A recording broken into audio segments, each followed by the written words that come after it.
During the course of the evening, we're going to have several things like this happening. I can feel it. We're going to bend a few oldies. Nothing personal. Variations on themes you all know well, but we won't talk about that. I wear a dress with the bristles sewn in. Boom, boom, boom, boom. I sink a pint when I ought to sip gin. There's no flies on me, but you can see where they've been. And that's why the ladies are fake. Men try to date me, convinced I'm a dame. They take me swimming, it does seem a shame. We get undressed and we're both built the same. Snap! Except that I'm built bigger. That's why the ladies are fake. When I perform, I act like a professional. After the show, this hair ain't there. I hang it up while I'm having my break. You've got to bridge the gap sometimes, darling. That's why the ladies are fake. When people ask what undies I wear, I just declare at once, why France, they call me Miss, but it should be mistake, and that's why the ladies are fake. If I'm accused of being a tot, I play it smart, that way they pay. I love the Navy, but never touch cake unless I make it myself.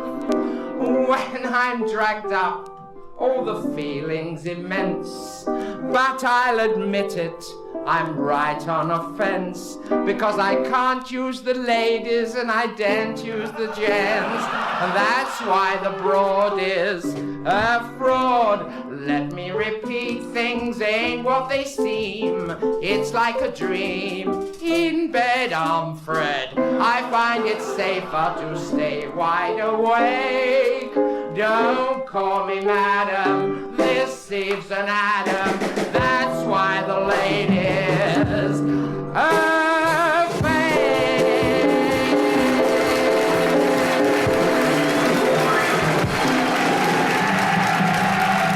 I have a few fan letters here to answer. I didn't know they could write with them, but there you are. The first one is from Ivor Smallpiece, Littlehampton. He says, do you believe in sex before marriage? Not if it holds up the ceremony, darling. There's another one here from Tess Tickle, Balls Pond Road. She says, do you think it's right for good girls to go wrong? Certainly I do. Why should the bad ones have all the bleeding fun? There's one here from Pansy Man, halfway in Effingham. She says, do you believe in capital punishment for women? No, I don't. Women should never be hung like men. There's one here from Adam All Cockfosters. He says, can you enlighten me as to why you dress like a woman? It must be something you have in you, I take it.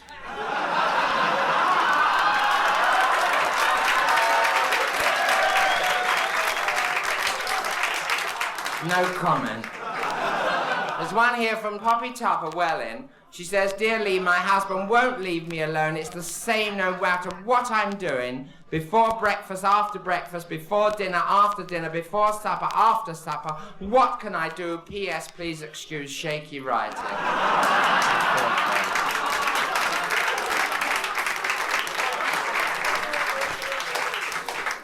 Actually, I am trying to lose weight. Honestly, I am. I've tried so hard. I've even taken up horse riding.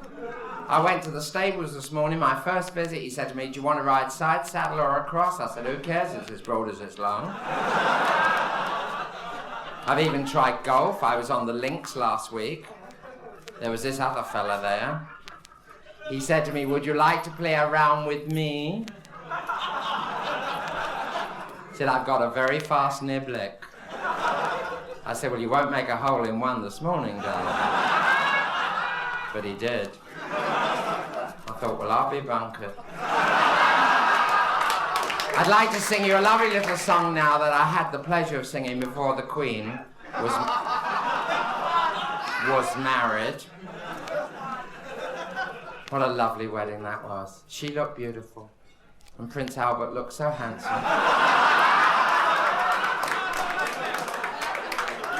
At that time, I was engaged to an Eskimo. He was so cold, I broke it off. Honestly, he tried to sue me for breach of promise. I put it in the hands of my solicitors. Messrs. Hump, Blunt, Shunt and Cunningham. Lovely fellows. They said it'd never stand up in court, but there you are.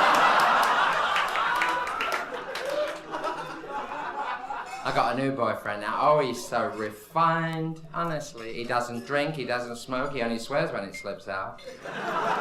Anyway, I'm pleased to announce that very soon I shall be appearing in the new version in Jewish of The Sound of Music. It's called Oy Vey Maria.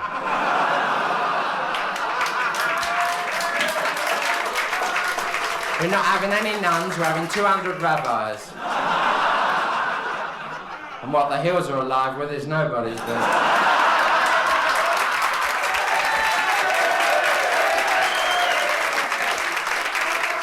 Anyway, I made history last week. I was best man at a wedding.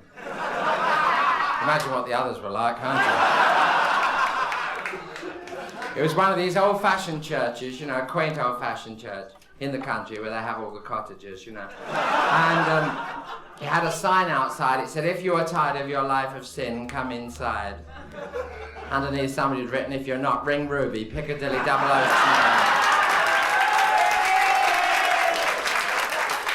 The vicar took one look at me. He said, I prayed for you last night.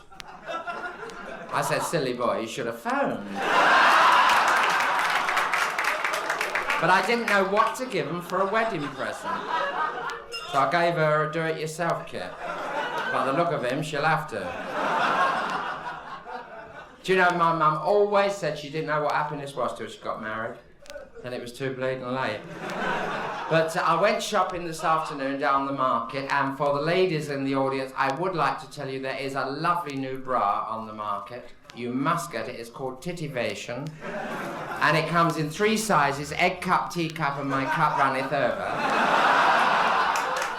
I said to the chap, I said, how much are they? He said, 15 guineas. I thought I'd see him swing first. I just got back home and the doorbell rang. This woman said, we're collecting for the old lady's home, so I gave her grandma.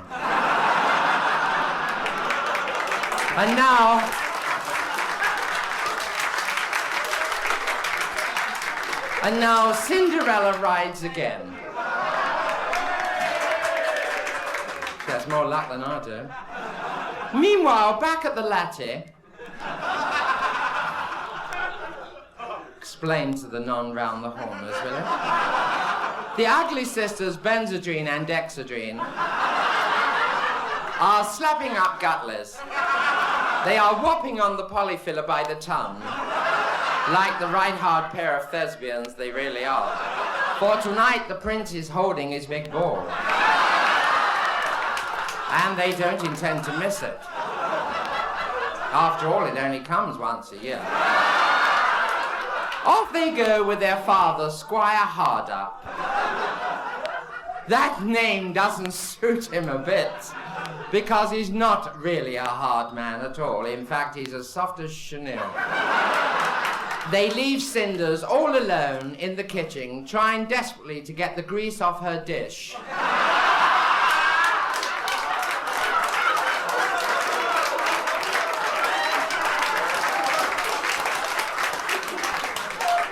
She silently weeps into her chamber. She was always brought up to be neat and tidy. Suddenly, the fairy godmother comes on. But this time, she is all tarted up in the most fab gear you've ever varded. You shall go to the ball, Cinders, she tells her. Whether you want to or not, you're going. In fact, you shall go to all the balls. The prince's ball, the fireman's ball, the policeman's ball, the tramp's ball. In fact, from now on, your life will be nothing but a load of banquets.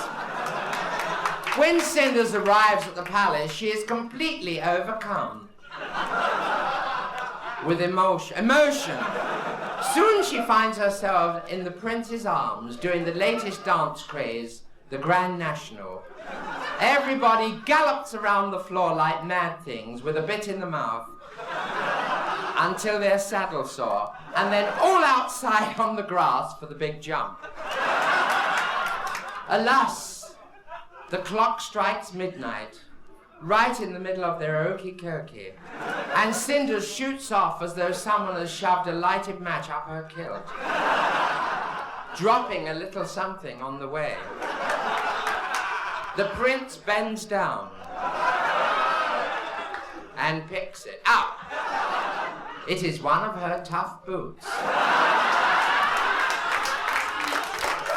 Don't miss next week's thrilling episode. You shouldn't. I'm glad you did. When the prince really tries it on, and Cinders wonders, will it be a tight fit?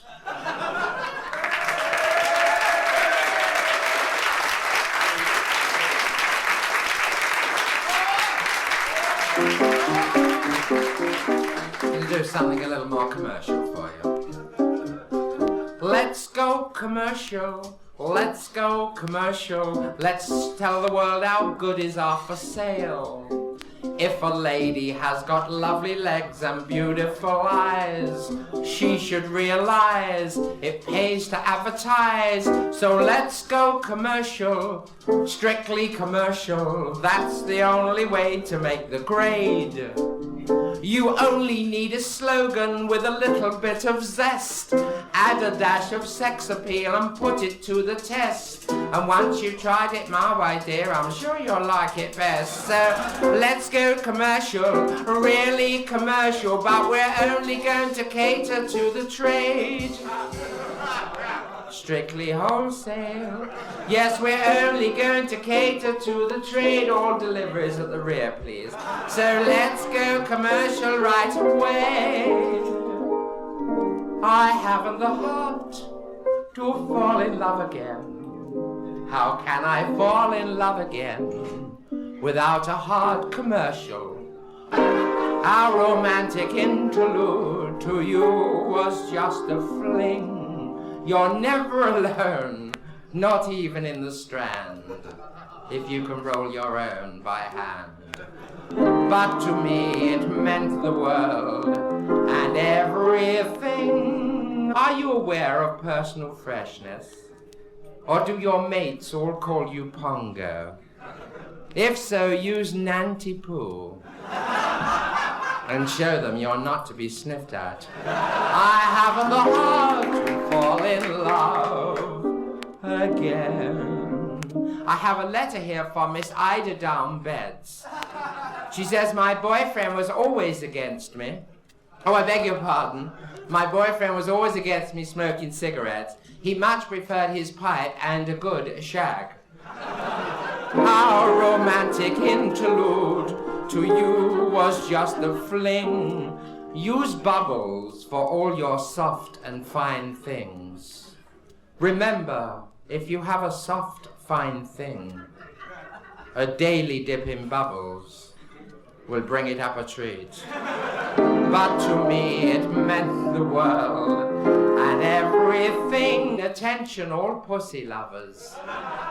Please don't neglect your pussies. Your pussy could be the envy of the whole neighborhood. You can give your pussy that fluffy look by using the new shampoo especially made for your pussies.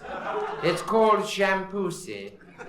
And believe me, once you have shampooed your pussy with Shampoosie, your friends will take one look and say, you can see there's nothing sham about her pussy. I haven't the heart to fall in love again. These days you often hear the older generation telling you that they can't tell the girls from the boys. We've all got our problems, though. Dressed like this, I'm in no position to argue. I'd like to do a little number which I've written, which sums up the situation. Only too well.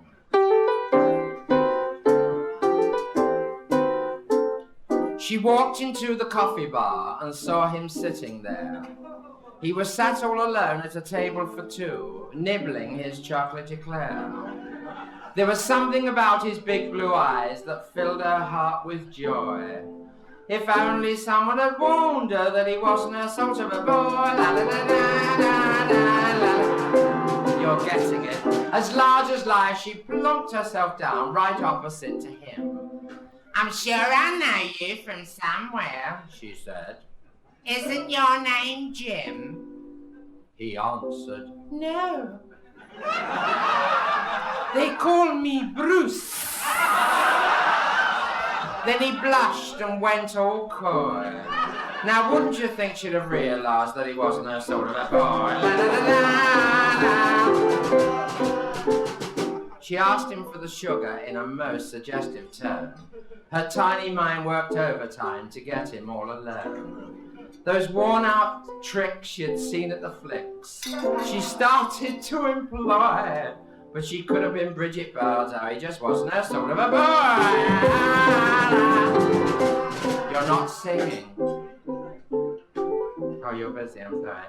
Quite openly, she offered him her crumpet on a plate.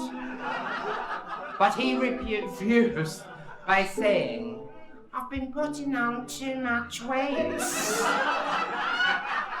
She said, I love your lavender shirt. It goes nice with that lilac tie. It was obvious to all but her that he wasn't her sort of a guy.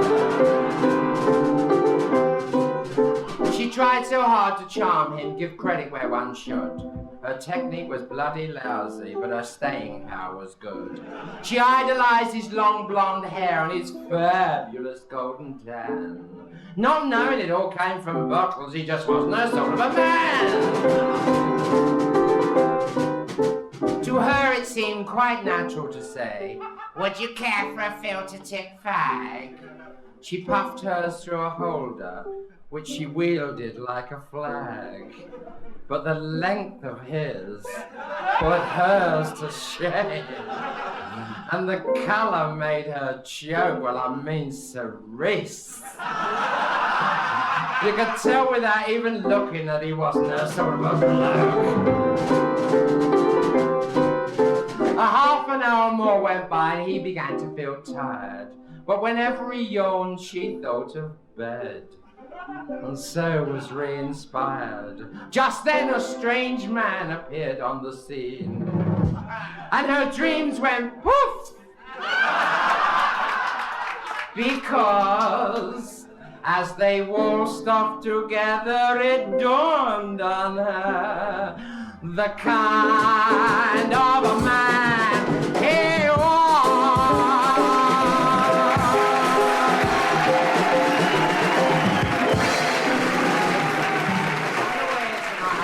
This restaurant just up the road here. It's a lovely place, sort of place where you can eat dirt cheap, you know. And I had me soup, you know, and there was a fly in it. I didn't mind, but I broke my tooth on the zipper.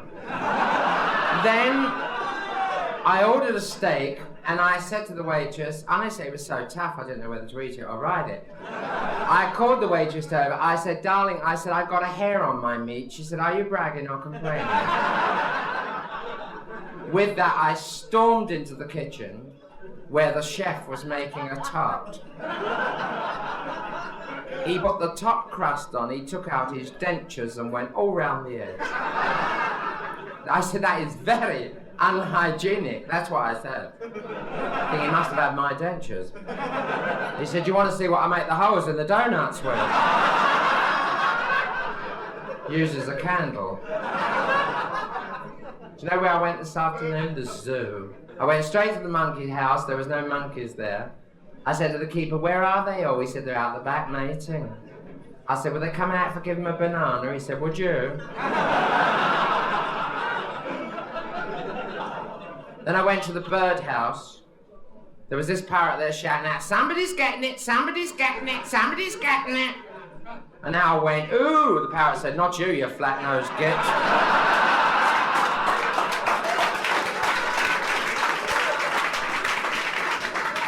There's a couple standing next to me. This fella said to his girl, he said, would you like a parrot? She said, no, I prefer a cockatoo.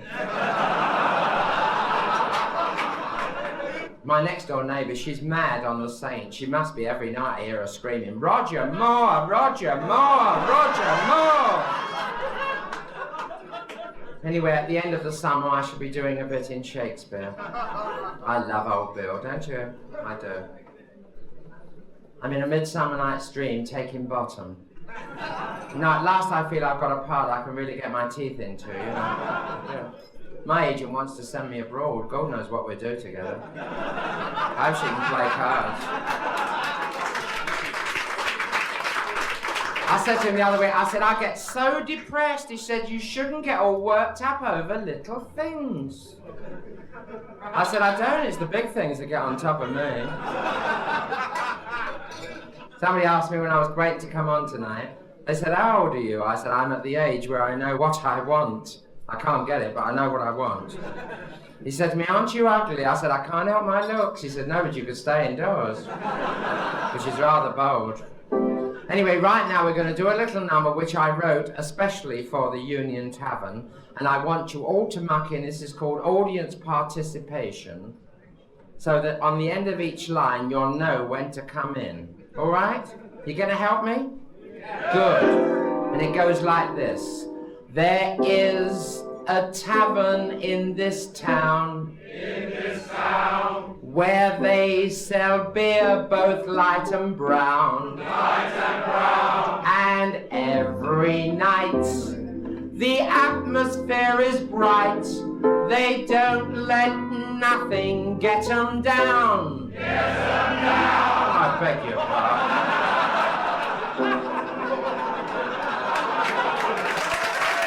Hear 'em singing up the Union, things are swinging up the Union, and I bet that once you come, you'll want to come again. So bring your sister or your brother or your gal, bring your husband, bring the wife, or bring a pal. You may be fighting fit or feel a little queer, but you will find a welcome here. It was better first house. There's fun and laughter at this tavern in the town. If that's what you're after, it's the gayest spot around. Just walk right in, my friend. Raise your bottle and your glass. I'm here to tell you it's a good party. Doesn't matter if you're way out, so way out you have to stay out. You can be a square from Leicester, sort of Leicester Square. Oh my God. Who writes this rubbish, guy? You! No, I'm sorry. For I believe that man should love his fellow man.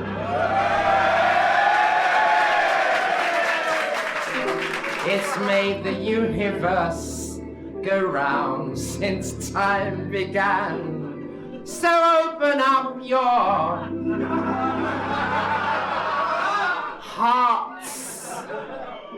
Grab your neighbor by the stop it! hand and spread the message through the land. This time now.